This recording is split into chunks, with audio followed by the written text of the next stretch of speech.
भरवस फाटा ते शिर्डी राज्य मार्गावर रात्री 12:30 वाजेच्या दरम्यान शिरवाडे फाटा येथे स्विफ्ट कार आणि मोटरसायकल अपघातात एक युवक ठार तर एक जण जखमी झाल्याची घटना घडली आहे। आज रात्री 12:30 वाजेच्या दरम्यान आश्वी उमरी तालुका संगमनेर या ठिकाणी मारुती स्विफ्ट कार MH20CS0202 ही सोनेवाडी बुद्रुक या ठिकाणी दर्शन घेऊन भरवस फाट्याकडून कोळपेवाडीकडे जात असताना बजाज अवेंजर MH15 FR 1906 या मोटरसायकल आणि स्विफ्टची जोरदार धडक झाली। यामध्ये मोटरसायकलवरील दीपक सुधाकर टोपे वय 35 राहणार पिंपळद तालुका चांदवड याचा पाय तुटून जोरदार रक्तस्राव झाल्यानं उपचारासाठी नेत असताना दीपकचा मृत्यू झाला।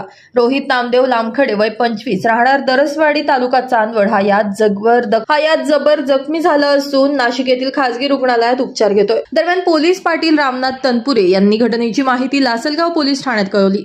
सहाय्यक पोलीस निरीक्षक भास्कर शिंदे यांच्या मार्गदर्शनाखाली पोलीस नाईक संदीप शिंदे औदुंबर मुरडनर अधिक तपास करतात। युवकाचा जीव वाचला असता या अपघातात दीपक याचा पाय तुटून रक्तस्राव होत होता। यावेळी उपस्थितांनी 108 सह परिसरातील सर्वच रुग्णवाहिकांना फोन केले। तब्बल 1.5 तास उलटूनही रुग्णवाहिका आली नाही। यामुळे उपचाराअभावी पायातून जोरदार रक्तस्राव झाल्यानं दीपकचा दुर्दैवी मृत्यू झाल्याची चर्चा आहे। तर या रुग्णवाहिकांच्या भोंगळ कारभारावर रोष व्यक्त केला जातोय। ब्युरो रिपोर्ट, नाशिक माझा न्यूज, नाशिक।